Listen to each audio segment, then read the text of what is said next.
Hello दोस्तों, good evening. स्वागत है आपका आपके अपने YouTube channel the nursing Heights पर। मैं हूं संदीप कुमार और मेरे पास बहुत सारे ऐसे मैसेज आए स्टूडेंट्स के कि सर क्या प्लान करें, नोटसेट्स की डेट्स कंफर्म हो गई हैं, कैसे प्लान करें, कैसे पढ़ें। तो ये सारी आपकी डिमांड के लेके एक प्लान आपके लिए मैंने तैयार किया है। जैसा कि आपको बोर्ड पे समझ आ रहा है, दिख रहा है कि एग्जाम स्ट्रेटेजी फॉर नोटसेट और एम्स के लिए एंड प्लान 75। तो 75 डेज का क्या प्लान हो सकता है आप सबके लिए? क्या सच में 75 डेज के अंदर एक परमानेंट नर्सिंग ऑफिसर बना जा सकता है? तो इसका आंसर है जी हाँ। कैसे? वो एक तरीका, एक प्लान के तहत सब चीज पॉसिबल हो सकती है। तो कैसे हम सबको करना है? जैसा कि अलग अलग ये सारी चीजें आपके दिमाग में डाउट्स होंगे, ठीक है, खूब सारे क्वेश्चंस आपके दिमाग में आ रहे होंगे। कुछ स्टूडेंट स्ट्रेस में आ रहे होंगे कि टाइम कम बचा है, क्या करना चाहिए, क्या नहीं करना चाहिए। सब कुछ पॉसिबल है अगर आप चाहो तो सबसे पहले ये सारी चीजें वो जो आपके दिमाग में सबसे पहले आ रही हैं। फर्स्ट चीज, what is the exam syllabus? Exam का सिलेबस क्या रहने वाला है, एग्जाम का पैटर्न क्या रहेगा, अभी डिस्कस करेंगे। Next, exam dates and detail. Exam की डेट्स कंफर्म हो गई हैं, ऑलमोस्ट स्टूडेंट्स को पता है, और अभी वो भी डिस्कस करेंगे कि कब एग्जाम के फॉर्म भरे जाने वाले हैं और कब कब एग्जाम के एडमिट कार्ड और रिजल्ट आएगा। सारी चीजें हम डिस्कस करेंगे। सब्जेक्ट वेटेज, सबसे इंपॉर्टेंट पॉइंट ये रहता है कि सर इतने टाइम में हम किस सब्जेक्ट पे फोकस करें, क्योंकि सिलेबस इतना बड़ा है कि हमें समझ नहीं आ रहा कि क्या करना चाहिए। तो सबसे इंपॉर्टेंट चीज ये है कि कौन से सब्जेक्ट पे कितना फोकस करें, किस सब्जेक्ट का कितना वेटेज एग्जाम के अंदर रहेगा, तो उसका भी हम डिस्कस करेंगे। एंड स्किल टेस्ट, ये एक मेजर इश्यूज है सबके दिमाग में। एक डाउट सा है कि सर स्किल टेस्ट भी होगा क्या? उसके बारे में भी आपको कंफर्म न्यूज बताई जाएगी कि स्किल टेस्ट होगा या नहीं होगा, और होगा तो क्या पैटर्न होगा, सारी चीजें कंफर्म करेंगे। विच बुक प्रीफर, सर अब कौन सी बुक पढ़नी चाहिए, या नई बुक लेनी है या पुरानी बुक पढ़नी चाहिए, या कोई भी कुछ बोल रहा है सर आज वो आज ये, सारी चीजें कंफर्म करेंगे। चलिए शुरुआत करते हैं सबसे पहले क्वेश्चन के साथ। 75 डेज, इतना मैं श्योर हूं कि अगर आपने ये 75 डेज का प्लान अपनी लाइफ को अपने शेड्यूल के तरीके से इसको सेट किया तो कंफर्म्ड आप 75 डेज में अच्छे से तैयारी करके परमानेंट नर्सिंग ऑफिसर बन सकते हैं, ऐसा मेरा मानना है। सबसे पहला क्वेश्चन है कि what is the exam syllabus और पैटर्न। तो आपको पता है दो टाइप का होता है, ठीक है, एक प्री होना है एम्स का नॉर्सेट का एग्जाम, एक होना है मेंस। प्री का भी सिलेबस आपको पता है। प्री एक क्वालिफाइड टेस्ट होता है कि हाँ मेंस के लिए जो बंदे या जो कैंडिडेट्स एलिजिबल हैं उनके लिए क्या किया जाता है, प्री कंडक्ट किया जाता है। प्री जो होता है वो स्टार्टिंग में उसके भी 100 क्वेश्चन है, और मेंस जो होता है उसके भी 100 क्वेश्चन। देखो दोनों का डिफरेंस समझना है, कंफ्यूज नहीं होना है प्री और मेंस को। अरे आप ये समझो पहले भी तो 200 क्वेश्चन आते थे, वही 3 घंटे देते थे। मेरा ऐसा मानना है कि अब तो और इजी हो गया है प्री और मेंस करके, तो आधी जो है क्राउड है वो पहले ही साइड हो जाएगा। देखो अभी भी 100 प्लस 100 प्री में क्वेश्चन आने वाले हैं, 100 क्वेश्चन किसमें, मेंस में आने वाले हैं। तो ऑलरेडी क्लियर हो गया है सारी चीजें, ठीक है। 200 क्वेश्चन तो पहले भी सोल्व करते थे, आज भी 200 क्वेश्चन सोल्व कर रहे हैं। लेकिन एक 3 घंटे में आप एग्जाम के सामने बैठो और उस चीज को सोल्व करो तो दिमाग पे स्ट्रेस ज्यादा होता है, और एक 100 क्वेश्चन को सोल्व करो तो आपके क्वेश्चन ज्यादा होने के, ज्यादा अच्छे होने के चांसेस होते हैं। तो प्री में 100 क्वेश्चन आते हैं, 90 मिनट्स का होता है, वन लाइनर क्वेश्चन आते हैं, mostly subject to subject one liner question ही आते हैं, ज्यादा इतना टिपिकल नहीं होता है। बट उसमें 80 क्वेश्चन नर्सिंग के आते हैं, 20 क्वेश्चन जो होते हैं वो नॉन नर्सिंग सब्जेक्ट के होते हैं। 20 में जिसमें आपको फोकस करना होता है कि आपका मैथ, रीजनिंग और करंट अफेयर्स, ये 20 क्वेश्चंस होते हैं। बाकी 80 क्वेश्चंस आपके सब सब्जेक्ट्स के होते हैं, नर्सिंग सब्जेक्ट के होते हैं। दूसरी बात करते हैं हम मेंस की। मेंस में क्या होता है, सेम 100 क्वेश्चन आते हैं, इसमें कंप्लीटली 100 क्वेश्चन, सारे के सारे क्वेश्चन क्या आएंगे, नर्सिंग के आएंगे, इसमें कोई नर्सिंग का नहीं होगा। लेकिन एक चीज ध्यान रखना, जो प्री क्वालिफाइड करेगा वो कैंडिडेट ही मेंस में एलिजिबल हो पाएगा, और प्री क्वालिफाइड के लिए 5 टाइम्स कैंडिडेट्स को इनवाइट किया जाता है, 5 गुना कैंडिडेट को बुलाया जाता है, तो उस वे से मेरिट निकाली जाती है। तो इस चीज को आपको कंफर्म करना है। अब बात करते हैं मेंस की। मेंस में 100 क्वेश्चंस आते हैं, सारे के सारे अप्लाइड बेस ऑलमोस्ट होते हैं, सारे के सारे प्रैक्टिकल क्वेश्चन होते हैं, सारे के सारे प्रोसीजर बेस्ड क्वेश्चन होते हैं। तो अब एम्स को जरूरत है कि जो कैंडिडेट्स क्वालिफाई कर चुके हैं प्री, अब उनको परखने की मेंस में हमारे लिए एलिजिबल कौन है, ठीक है। तो ये मेन डिफरेंस होता है प्री और। दूसरी बात है कि sir exam dates and details. Exam date and details की आपको मैं बता फरवरी में आपका एग्जाम जो है वो फॉर्म जो है वो स्टार्ट हो जाएंगे। देन उसके बाद में बात करते हैं कि एग्जाम डेट्स की। आपको पता है अप्रैल में कंफर्म्ड है एग्जाम, कोई भी चेंज नहीं कर सकता है, ठीक है। 14 अप्रैल को नॉर्सेट का एग्जाम होना है, ये कंफर्म ही मानिए आप। और उसके जस्ट 15 दिन बाद या 14 दिन बाद ही आपका रिजल्ट आ जाएगा और रिजल्ट की डेट होगी 27 अप्रैल। ये रिजल्ट 27 डेट को आपको एम्स का रिजल्ट देखने को मिलेगा। तो आप ये मान के चलिए कि जल्दी आप मई में आप नर्सिंग ऑफिसर बनने वाले हो। लेकिन अगर if you follow the plan 75, कैसे फॉलो करना है, तो ये तो सिलेबस की बात होगी, डेट्स की बात होगी। अब सब्जेक्ट वेटेज, सबसे इंपॉर्टेंट क्वेश्चन और सबसे इंपॉर्टेंट आपके दिमाग में चल रही है कि सर सब्जेक्ट वेटेज का क्या करना है, कौन सा सब्जेक्ट ज्यादा आएगा। तो मैं आपको क्लियर कर दूं, कभी भी आप प्री और मेंस की तैयारी को अलग अलग नहीं करना है। आपको प्री की तैयारी भी एज ए मेंस की तरह ही लेना है। सब्जेक्ट वेटेज की हम बात करें, सबसे मेजर सब्जेक्ट दो होते हैं, ठीक है। एक होता है फंडामेंटल ऑफ नर्सिंग, दूसरा होता है आपका मेडिकल सर्जिकल नर्सिंग। इन दोनों का सबसे ज्यादा वेटेज देखने को मिलता है। आजकल पिछले 2 साल से एम्स में इनमें क्या कर दिया गया, थोड़ा सा फोकस कर दिया गया सब्जेक्ट वाइज। अगर मैं बात करूं मेडिकल सर्जिकल की, तो मेडिकल सर्जिकल में मोस्टली कुछ सब्जेक्ट को ऐड किया गया, जैसे कुछ टॉपिक्स हैं, कुछ सिस्टम्स हैं जिनको ऐड किया गया। जैसे सबसे इंपॉर्टेंट है कार्डियोवास्कुलर सिस्टम, इसको जरूर ही पढ़ना है। कार्डियो की medicine, cardiovascular system, renal system, endocrine system, respiratory system, GI system and one more important musculoskeletal system.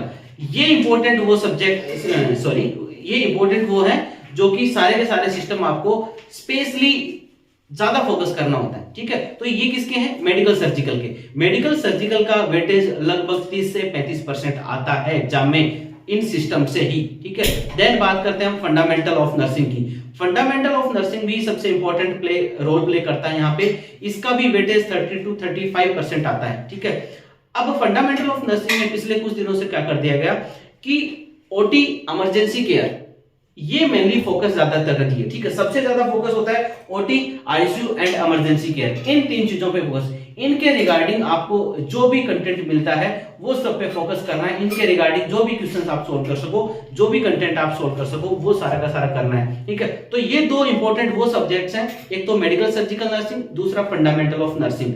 Medical surgical nursing में मैंने आपको अलग अलग सिस्टम बताए, इन पे ज्यादा फोकस करना है। और फंडामेंटल ऑफ नर्सिंग में 3 चीज पे जरूरी ही फोकस करना है, OT, ICU and emergency care. और उसके बाद आता है प्रोसीजर, जो आपके मेंस में काम आएंगे। इन सब चीजों पे फोकस करना है। बाद में बचता है आपका paediatrics, mental health nursing, community health nursing and other subjects.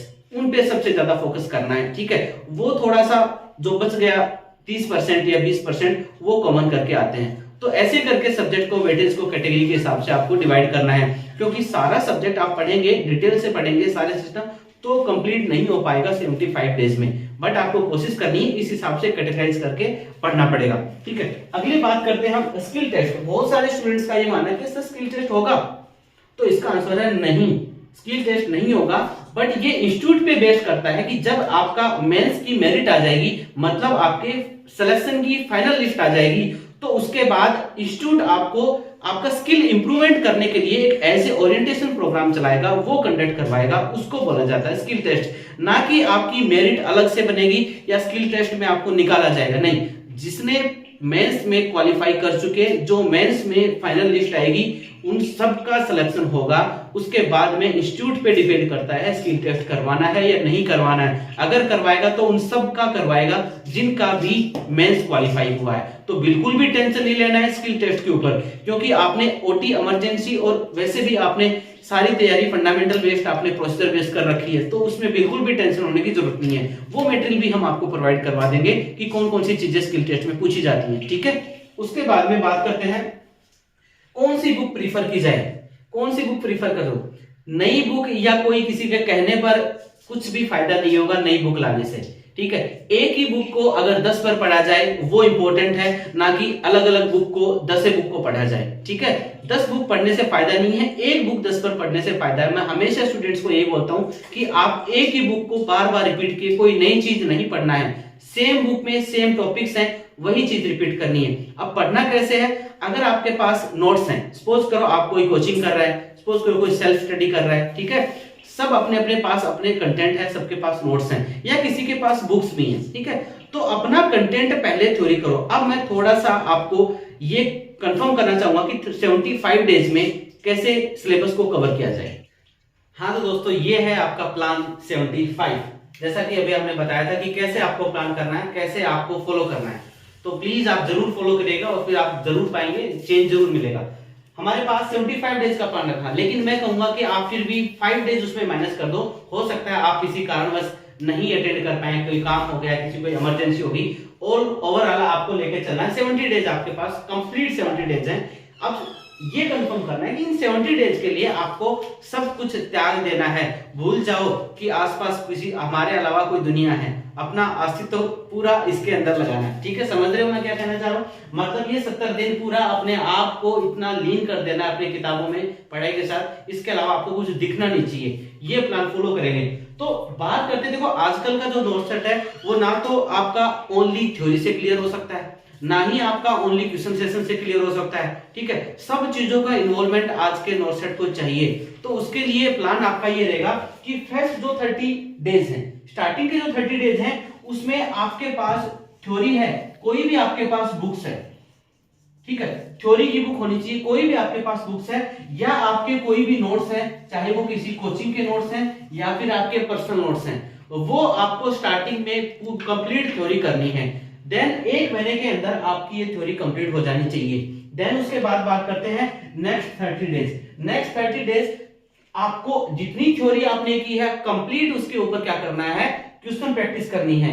आजकल की जो बुक्स आ रही है उसमें कंप्लीट सिस्टम वाइज और सब्जेक्ट और टॉपिक वाइज एमसीक्यूज दे रखे हैं, तो आपको उस चीज में हेल्प मिलेगी। आप इनमें से ये भी कर सकते हैं कि अगर आप बोरिंग हो रहे हैं थ्योरी के लिए, तो आप अपना एक सिस्टम उठाइए, उस सिस्टम की थ्योरी कीजिए, देन उसके बाद में उसका क्वेश्चन प्रैक्टिस कीजिए। फिर दूसरा सिस्टम उठाइए, दूसरा सिस्टम का क्वेश्चन प्रैक्टिस कीजिए। या फिर जैसे आपने एक सब्जेक्ट उठाया फंडामेंटल, पूरा फंडामेंटल पढ़ के और उसके पूरा फंडामेंटल क्या किया, क्वेश्चन प्रैक्टिस किया, ऐसे कर सकते हैं। नहीं तो आप कंप्लीट थ्योरी कीजिए पहले 30 डेज, उसके बाद में उसके सब आपको क्या करना है, क्वेश्चन प्रैक्टिस करना है। और उसके बाद में इंपॉर्टेंट चीज, क्वेश्चन प्रैक्टिस कैसे करें। आपके पास एमसीक्यूज का बुक होगा, सबके पास अपना अपना, उसमें आप अपना तरीका होता है, कभी भी क्वेश्चन को रटना नहीं है, क्वेश्चन का सोल्व करने का तरीका होता है। अगर आपके पास एक क्वेश्चन है, उसके अंदर 4 ऑप्शन है, तो आपको ये पता है कि इसका ये ऑप्शन सही है, तो बस उस क्वेश्चन का मतलब ये नहीं है वो क्वेश्चन आपको कंप्लीट आ गया। एग्जामिनर कभी भी सेम क्वेश्चन रिपीट नहीं करेगा। अब उसके अंदर जो रिमेनिंग 3 पोर्शन बचे हैं, 3 ऑप्शन बचे हैं, उनके ऊपर आपको ये जानना है कि ये इनके आंसर क्यों नहीं है, तब जाके वो क्वेश्चन कंप्लीट होता है दोस्तों। तो इसलिए इस हिसाब से तैयारी करनी है कि जब एग्जाम उस क्वेश्चन में से कोई भी एग्जामिनर कोई भी चीज पूछे तो हमें क्लियर होनी चाहिए कि ये ऑप्शन क्यों एलिमिनेट किए गए, ठीक है। और दूसरा इंपॉर्टेंट चीज है टेस्ट सीरीज के बारे में। आप एक टेस्ट सीरीज कोई भी ज्वाइन कीजिए, कहीं से भी ज्वाइन कीजिए, टेस्ट सीरीज ज्वाइन करना एक क्वेश्चन प्रैक्टिस का बहुत इंपॉर्टेंट पार्ट है। टेस्ट सीरीज आपको क्या हेल्प करेगी, मैं उसका फायदा बताता हूं। टेस्ट सीरीज में आपका नेगेटिव मार्किंग कम होने का चांस होता है। टेस्ट सीरीज में आपका सबसे इंपॉर्टेंट कि आपको एक टाइम लिमिटेशन मिलती है कि how to attempt in limited time, एक लिमिटेड टाइम में आपको कैसे उस पेपर को सोल्व करना है, तो वो चीज आपको कौन देगा, टेस्ट सीरीज देगा। और उसके बाद में आपके पास है 5 + 5 डेज, मतलब 60 डेज आपके कंप्लीट हो गए, 10 डेज रिमेनिंग है। 5 डेज आपको देने हैं कंप्लीट प्रीवियस पेपर, ठीक है। अब प्रीवियस पेपर का मतलब ये नहीं है आप 2016 और 2012-15 के प्रीवियस पेपर सोल्व करें, कोई फायदा नहीं है। आपको ओनली 4 to 5 ईयर के प्रीवियस पेपर, ठीक है। 4 ईयर भी करेंगे तो चलेगा, इससे पुराने पेपर सोल्व करने से कोई फायदा नहीं होगा। मैं बार बार बता रहा हूं, पुराने पेपर, बहुत सारी बुक्स ऐसी हैं जिनमें बस 2012, 13, 14, 15, 16 ये प्रीवियस पेपर करके मार्केट में बुक्स आ रही हैं और लोग प्रीवियस पेपर के नाम से बुक खरीद रहे हैं, कोई फायदा नहीं है। आपको रिसेंटली 3 से 4 साल और हार्डली 5 ईयर तक के प्रीवियस पेपर वाली बुक्स या कोई क्वेश्चंस हैं वो सोल्व करने हैं।